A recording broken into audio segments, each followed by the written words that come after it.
కన్నా అమ్మాయిలే ఎక్కువ ఫ్యాన్స్ సార్, అందులో మేము కూడా. మరి చాలా మంది లేడీస్ వాళ్ళకున్న ప్రేమని చెప్పాలని అనుకుంటున్నారు. ఇలాంటి అవకాశాలు చాలా తక్కువగా దొరుకుతాయి కాబట్టి మాట్లాడే టైం వచ్చేసింది. లక్ష్మి వాళ్ళకి ఎవరన్నా మైక్ ఇస్తే yes. Hi Nizamabad. Hi Nizamabad.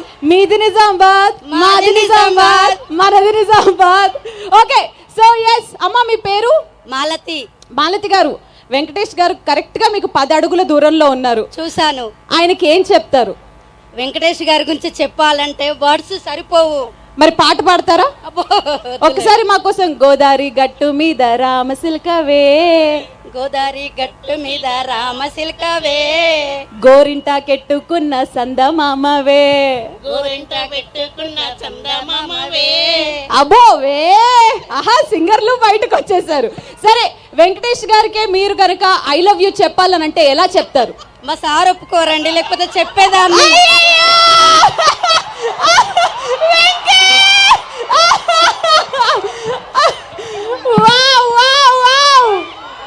అది sir, we love you Venkatesh garu. అయ్యయ్యో, ఇంత క్యూట్ గా సార్ ఒప్పుకొని అనగానే హీరో అలా వెళ్ళిపోతే, అమ్మా మైక్ ఇంకా మీ దగ్గరే ఉందా? పడిపోయారా మీరు? పడిపోయారా? హ్యాపీయా? మైక్ లో చెప్పండి.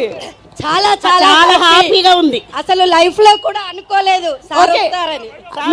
ఇప్పుడు మీ సారే కాదు, ఏ సారే ఏం చేయలేరు. ఓకే, సో నెక్స్ట్ ఎవరికన్నా మైక్ పాస్ చేయండి.